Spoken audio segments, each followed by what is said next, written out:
బాలుడు నడవలసిన తావును వానికి నేర్పును, వాడు పెద్ద అయిపోయినప్పుడు దాని నుండి ఎప్పటికీ తొలగిపోడు. హల్లెలూయా. చేతులు ఉన్న వారందరూ దేవుని సన్నిధిలో చాలా మంది నేను చూస్తూ ఉంటాను. దేవుడి దగ్గరికి వచ్చినప్పుడు నేను ఉండాలి, భయము భక్తి రెండు ఉండాలి. భయభక్తి లేకపోతే సెట్ అవ్వదు, రెండు ఉండాలి మనిషికి. కానీ బాలుడు ఎక్కడ నేర్పాలంటే మందిరానికి తీసుకువెళ్తున్నాం మేము. పిల్లలకి ఏమి నేర్పాలంటే కొన్ని మాటలు నేర్పాలి, వందనాలు నేర్పాలి, ఎవరైనా వస్తే గౌరవించడం నేర్పాలి. కానీ ఇప్పుడు తల్లిదండ్రులు మందిరాలకు తీసుకొస్తున్నారు కానీ ఏమి నేర్పడం లేదు. ఈ మధ్య కాలంలో ఒక ఊరికి వెళ్ళినప్పుడు, వాక్య పరిసరికి వెళ్ళినప్పుడు ఓ ఇంట్లో నన్ను పెట్టారు 10 నిమిషాలు. ఆ తల్లి చెప్తుంది, పాస్టర్ గారు నా కొడుకు మందిరానికి రామంటే సెల కొనమన్నాడు, 10,000 రూపాయలు సెల కొన్నాను, ఎలా రాలంటే నాకు ఒక్కడితో కొన్నామంటే అన్నదమ్ములు ముగ్గురు వాడుతున్నావు కాబట్టి రానంటున్నాడంట. అసలు అన్నం తింటున్నావా గడ్డి తింటున్నావా అని చెప్పానంట. అది ఇలా పిల్లలు నాకు ఇచ్చిన ఒక కొడుకు కూతురు ఉన్నారు. మా నాన్నగారు మమ్మల్ని నలుగురు సంతానం, 2 అక్కలు, నేను నా తమ్ముడు.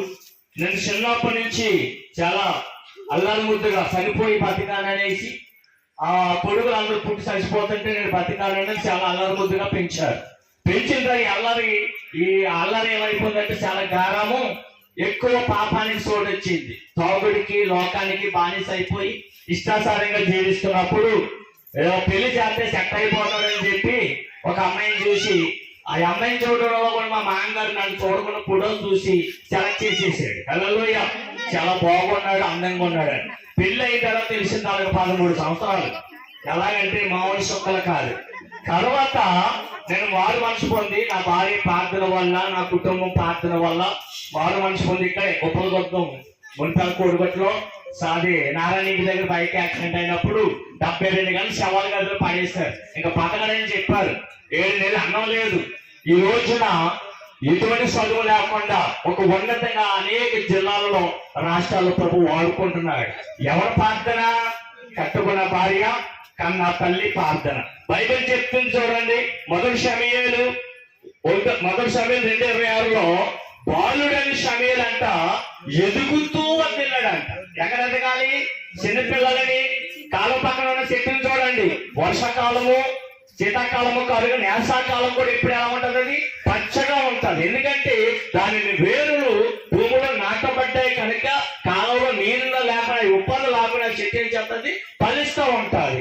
మందిరంలో పిల్లల్ని ఎలా పెంచాలంటే, నాకు కొడుకు కూతురు, నా కొడుకుకి 7th బాప్తిస్మం ఇచ్చాను, నా కూతురికి 10th బాప్తిస్మం ఇచ్చాను. ఇచ్చినప్పుడు ఆ రోజు నుంచి ఈ రోజు వరకు బాలుడు నడవలసిన తావు ఏంటంటే, వాడు ఎక్కడ ఎలా వెళ్ళాలో, ఏ విధంగా వెళ్ళాలో వాడికి నేర్పితే కొంచెం పెద్ద తర్వాత ఏమైపోతాడు? మార్గం తొలగిపోడు. ఇలా తల్లిదండ్రులు మందిరానికి వస్తారు కానీ పిల్లల్ని తీసుకురా. ఇలా సంజయ్కి సాక్ష్యం చెప్పింది, అడిగి పొందుకున్నాం, పొందుకున్న బిడ్డను ఎలా పెంచాలి? హల్లెలూయా. ఎందుకో చెప్పనా? యేసుక్రీస్తు ఒక మాట అంటాడు, యోహాను సువార్త 5వ అధ్యాయము 19వ కుమారుడంతటి కుమారుడు ఏమి చెయ్యనారడు, తండ్రి ఏది చేస్తాడో కుమారుడు చూసి నేర్చుకుంటాడు తప్ప ఇంకేమి చేయడం యేసుక్రీస్తు చెప్పాడు. ఈ రోజు ఇక్కడ కూడి వచ్చే మీ బిడ్డలందరికీ నేను ఏం చెప్పాలి చెప్పండి? ఓ సెల్ ఫోన్ ఇచ్చేయడం వల్ల ఈ లైటింగ్, ఈ ఫోకస్ కళ్ళు మీద పడి 7-8 సంవత్సరాలకు వాడి సైట్ వచ్చేసి కళ్ళజోడు వేయవలసి వస్తుంది. ఎవరు చెడిపోతుందో చెప్పండి? డోక్టర్ చెప్పాలి. హల్లెలూయా. ఎందుకంటే జ్ఞానము కలిగి పెరగడం లేదు. జ్ఞానము ఎక్కువైపోయింది ప్రజలకి. ఆడుకోవాలనే చూస్తున్నారు తప్ప ఆరోగ్యం ఏమవుతుంది అనే సంగతి మర్చిపోతున్నారు. ఏసీ అంటున్నాడు, పొట్లపాలు ఎంతమంది తెలుసు? పొట్లపాలు. హల్లెలూయా. పొట్లపాలు తెలుసా? పొట్లకాయలు తింటారా? పొట్లపాలు పందిరేసినప్పుడు ఒక జాన వచ్చినప్పుడు దానికి ఏం కడతారు? కింద ఒక రాడు కడతారు. ఒకవేళ రాడు కట్టకపోతే ఆ కాయ ఏమైపోతాయి చెప్పండి? వంకర టెంకర్ అయిపోతారు. అందుకే పిల్లవాడు ఎదుగుతూ ఉన్నప్పుడు, వాడికి 5-6 సంవత్సరాలు వచ్చినప్పటికీ తల్లి స్కూల్కి సచ్చిని తీసుకెళ్లి కూర్చోబెట్టి కొన్ని మాటలు నేర్పాలంట. బైబిల్ చెప్తుంది చూడండి, పరిశుద్ధమైన గ్రంథం, ద్వితీయోపదేశకాండం 11, 19లో నీవు నీ ఇంట కూర్చున్నప్పుడు త్రోవన నడిచినప్పుడు పడుకున్నప్పుడు లేచినప్పుడు వాటిని గురించి మాట్లాడము, వాటిని మీ పిల్లలకు నేర్పము. హల్లెలూయా. ఒక రోజు నేను బుద్ధిమంతుల కోసం వాక్యం చెప్తున్నాను. బుద్ధిమంతుల కోసం వాక్యం చెప్తే వాక్యం అంతా అయిపోయిన తర్వాత సాయంకాలం ఇంట్లోకి వెళ్ళిన తర్వాత మా అబ్బాయి 8వ తరగతి చదువుతున్నాడు. నాన్న బుద్ధి లేని వారు బుద్ధిమంతుల కోసం మాట్లాడుతున్నావు, బుద్ధి లేని వారు కూడా ఉన్నారా అని క్వశ్చన్ వేశాడు. ఇలా మనం పిల్లలకి ఏమి నేర్పాలంట? చిన్నప్పుడైతే తాతాలు మనల్ని కూర్చోబెట్టి కథలు చెప్పేవారు. ఇప్పుడు కథలు చెప్పేవారు కూడా ఎవరు ఇంట్లో బిజీ సర్కిల్. ఇంట్లో 4 ఉంటే ఏముంటుంది తల్లి? చేతులు టచ్, దాంట్లో నెట్ లేదా సెట్ అవ్వట్లేదు. అలా దేనికి ఏమైపోతున్నారు ప్రజలు? లోకానికి బానిస అయిపోతున్నారు. ఈ మధ్య కాలంలో చాలా వినలేని సంగతులు వింటున్నాం, చూడుతున్నాం. ఏమైపోతుందంటే పాపం ఇష్టం అయిపోయింది. కానీ పిల్లలకి ఏం నేర్పాలి చెప్పండి? పాటలు నేర్పాలి, కథలు నేర్పాలి, వాక్యము నేర్పాలి, ఎవరైనా వస్తే గౌరవించడం నేర్పాలి. చిన్న పిల్లలు ఇప్పుడు చెప్పలేకపోతున్నాం. మనిషి ఏమైపోతున్నాడంటే భయానికి లొంగిపోతున్నాడు. కానీ దేవుడి దగ్గరికి భయపడేది లేదు. దైవజనుడు ఉన్నాడు కదా. ఒక గ్రామంలో 3 వ్యక్తులు ఉన్నారు. చేతులు ఉన్న వాళ్ళు అనేది చెప్తారా? డాక్టర్ ఉండాలి, టీచర్ ఉండాలి, దైవజనుడు ఉండాలి. ఈ 3 ఉంటే ఉపకారం ఏంటండి అంటే, నేను అంటాను టీచర్ ఉన్నప్పుడు పిల్లలు చెడిపోవడానికి అవకాశము ఉండదు. ఒక విద్యామంతులు విద్యంగా నేర్చుకోవడానికి నేను విద్యలో ఫెయిల్ అయిపోయాను. రెండోదిగా డాక్టర్ గారు చెప్పినప్పుడు యాక్సిడెంట్ అయినప్పుడు మాట్లాడేవాడిని, ఇవన్నీ ఇరిగిపోయాయి, కుట్లు ఊడిపోయాయి. కానీ డేటున్నా ఫెయిల్ అయిపోయాను. కానీ దైవజనుడు వాక్యం చెప్పినప్పుడు నేను వాక్యం విన్నాను, వాక్యం ద్వారా మారు మనసు పొందాను, మార్పు చెందాను, నా జీవితాన్ని కట్టుకోగలిగాను, నా బిడ్డలు నా కుటుంబాన్ని కట్టుకోగలుగుతూ ఉన్నాను. ఎందుకంటే మన పిల్లలకి ఏం నేర్పాలి చెప్పండి? ఎవరితో చెప్పాలి? ఏం నేర్పాలంట? కూర్చున్నప్పుడంట, పడుకున్నప్పుడంట, నడిచినప్పుడంట, లేచినప్పుడంట వాళ్ళకి అనుదినము దేవుడి గురించి చెప్పాలి. మార్తా మరియలు ఉన్నారు బైబిల్లో. మార్తా మరియలు దేవుడి సన్నిధిలో లాజరు ప్రతిసారి లాజరు వాళ్ళ ఇంటికి వెళ్ళేవాడంట యేసుక్రీస్తు వాళ్ళు. ఎందుకంటే ఆ కుటుంబాన్ని దేవుడు ఆదరించాడు. ఇక్కడ కూడి ఉన్న మీ జీవితాలలో, మీ కుటుంబాలలో మీ పిల్లలకి ఏం నేర్పాలంటే ప్రార్థన నేర్పాలి, వాక్యం చదవడం నేర్పాలి. మనం ఏదేదో కొనివ్వడం పెద్ద గొప్పేం కాదు. చర్చికి వెళ్తున్న మా పిల్లలందరూ అనుభవాలు అదే చెప్పండి. మా పిల్లలు మా మాట అంటున్నామని అదే చెప్పండి. మా తమ్ముడికి నాకు ఒక గోడ అడ్డు, ఒకే గోడ అడ్డు. అది భార్య కోయిట దేశంలో అంటారు. 2 పిల్లలు. మా తమ్ముడు 5-6 ఎకరాలు పొలం చేసుకుంటాడు. నేను దేవుడి సేవ, నా భార్య నాతో కూడా ప్రార్థన చేస్తాను. 2 పిల్లలు. వాళ్ళకి మాకు ఎత్తేసం ఏంటంటే వాళ్ళు కష్టపడుతూ ఉన్నారు, కష్టంలో ఉంటున్నారు, కానీ వాళ్ళకి ఏం లేదు, నెమ్మది లేదు. మా దగ్గర ఏమీ లేదు, కానీ మాకు నెమ్మది ఉంది, సంతోషం ఉంది, ఆనందం ఉంది, సమృద్ధి ఉంది, పేరుంది, ప్రతిష్ట ఉంది. ఎందుకంటే తొలకరించిన రాయి తలకి మూలరాయి అవుతుందంట.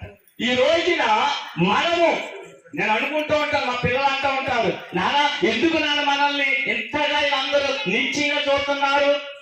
ఉన్న మాట అంటేనంట ఏంటి మీ భాష కాదు, ఏదైనా మీకు అదే ఉంటుంది.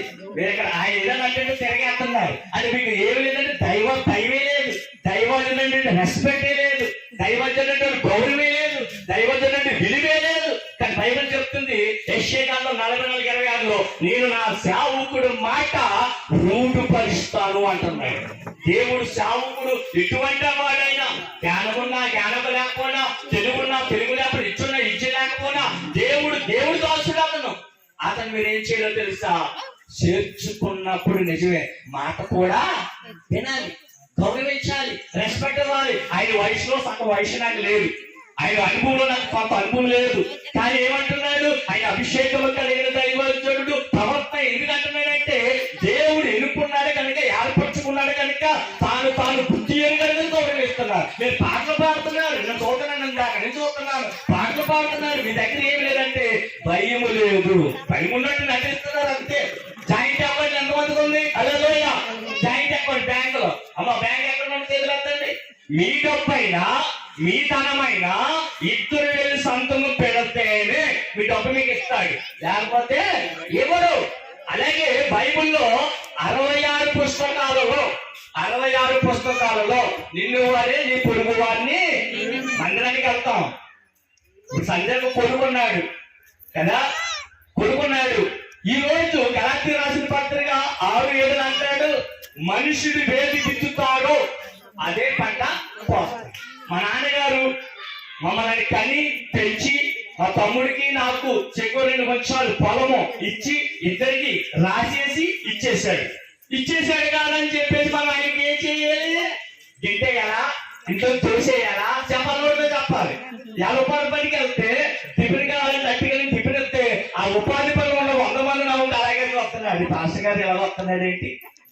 తల్లిదండ్రులు సన్మానించిన వాడికి ఆయుష్యాత సన్మానించడం అంటే బతుకుండగా కూడెట్టకుండా తర్వాత ఏదేదో చేసేస్తున్నారు. పుట్టేళ్ళు చేపలు అవి కాదు, బతుకుండగా ఒక ముద్ద క్షేమంగా సంతోషంతో పెడతారు. హల్లెలూయా.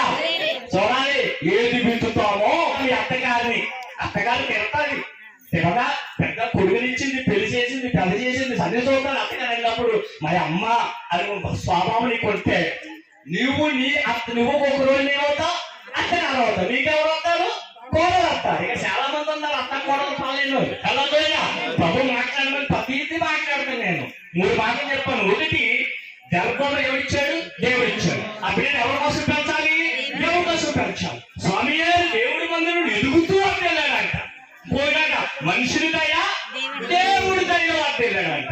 ఈ రోజున మనుషుని దయ ఉండాలి, దేవుడి దయ ఉండాలి. చాలా మంది వాడితో నాకు పని ఏంటి, వాడు నాకు లెక్క లేకపోతే చట్టంలో ప్రతి వ్యక్తిని గౌరవించడము నేర్చుకోవాలి. మీ పిల్లలకి ఫస్ట్ గా అది ఎవరు చెప్పారు? వాళ్ళ క్రియలు వాళ్ళ వెంట క్రియలు ఉండాలి.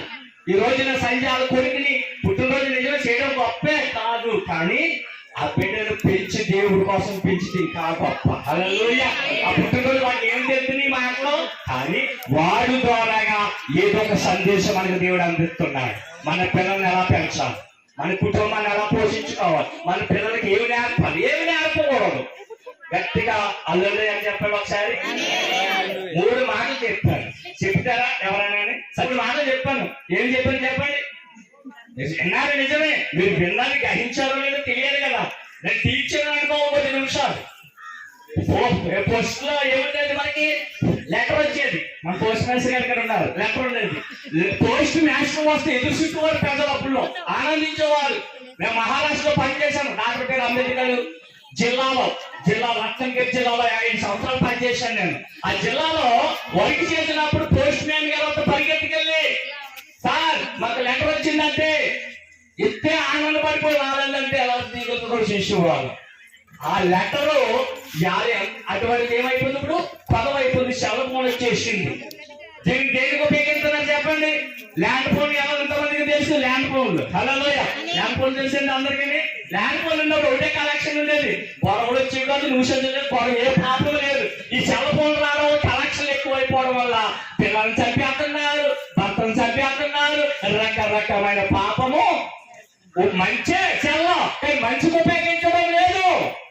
మీ అందరికి చెప్తున్నాను, పిల్లలకి ఏం నేర్పాలంట? దేవుడు మాటలు నేర్పాలి, మంచి మాటలు నేర్పాలి, మృదువైన మాటలు నేర్పాలి, దైవజనులను గౌరవించడం నేర్పాలి, ప్రేమించడం నేర్పాలి. మనం ఒక ఇంటికి వెళ్ళినప్పుడు తండ్రి వెళ్ళాను, ప్రార్థన చేసిన తర్వాత నేను చేతులు ఏమి లేదండి పాపం తల్లిదండ్రులు కానిక. కానీ దాచుకున్న పిల్లలు 7 సంవత్సరాల కుర్రాడు తెచ్చి, అమ్మా నేను దాచుకుని కానిక దైవజనుడికి ఇవ్వని ఇచ్చాడు. నేను వస్తున్నాను, లేదంటే నటికలండి అని చెప్పి బలవంతంగా పెడితే నేను ఇంటికి వచ్చి చూస్తే 1000 రూపాయలు అయ్యింది. చూడండి, పిల్లోడుకు ఎవరు నేర్పాలి? ముందని తల్లి నేర్పింది. బయట దేశాల్లో పిల్లలకి అయ్యే నేర్పుతారంట. మనం ఏం నేర్పుతాం? పిల్లలు ఇలా తిట్టు, అలా తిట్టు, ఇలాగాను అలాగాను, ఇవే నేర్పుతాం మనం. మంచి మాటలు మనం నేర్పం. మా పిల్లల విషయంలో నేను గర్వించేది ఏంటో తెలుసా, సంతోషించేది ఏంటో తెలుసా? నేను అది విషయంలో నేను ఏమి ఇవ్వలేను, కానీ ప్రతిరోజు నా ప్రభు నేను శుద్ధిస్తూ ఉంటాను. అందుకే 6 నెలలు పైకి లేదు. అమ్మోజీ చాలా ప్రార్థన చేశారు, పైకి లేదని బాధపడిపోయి మా సంజయ్ ప్రార్థన చేసి 6 నెలలు కష్టపడ్డాం, కన్నీరు కార్చాం. ప్రభు మన కొంత డబ్బు ఇచ్చాడు, దేవుడు కానుక ఇచ్చాడు, అసలు తీసుకోవడానికి దేవుడు కృప చూపాడు. ఎందుకో చెప్పన, యథార్థమంతులకు దేవుడు తోడుగా ఉంటాడు. సంజయ్ భర్త మరి సత్యగంతాడే లేదు అతను. హల్లెలూయా. ఒకటండి పాస్టర్ గారు మందిరానికి రావాలి, పుట్టినరోజు భోజనం చేసి వెళ్ళిపోవడం తప్పేం కాదు, కానీ భోజనం పెట్టడం కాదు. కానీ ఎంతగా ఆయన అంటున్నాడు, నేను పుట్టినరోజు చేసాడు పెద్ద 3 లక్షలు ఖర్చు పెట్టాను అంటున్నాడు. 3 లక్షలు కాదు, 3 మాటలు దేవుడు నేర్పుతుంది, అది గొప్ప. హల్లెలూయా. చివరగా 3 మాటలు చెప్పాను, చివరికి ఒక మాట. 128వ కీర్తన 1 నిమిషం చదవకండి, అందరికి వచ్చిన మాటే. అందరు నాతో చెప్పండి. యెహోవానందు భయభక్తులు కలిగి ఆయన త్రోవనందు నడిచేవారందరూ. మీరు చెప్పండి చివరి మాట. ఎంతమంది దీవించబడాలనుకుంటున్నారు? ఆయన త్రోవ అంటే ఏంటి? చిన్నవారు ఉపవాస ప్రార్థన, ఆదివారం ఆరాధన, దేవుని కోటకు వస్తే ఉపాధి పనికి వెళ్ళిపోయి స్నానం చేసి ఇంకా పాట పాడుతున్నారు, వెళ్దాములే అంటే భయమో భక్త చెప్పాలి. నన్ను అడుగుతున్నారు, చంద్రగారు వచ్చేసారు పాస్టర్ గారు అంటున్నారు. దేవుడు అంటే నాకు భయం.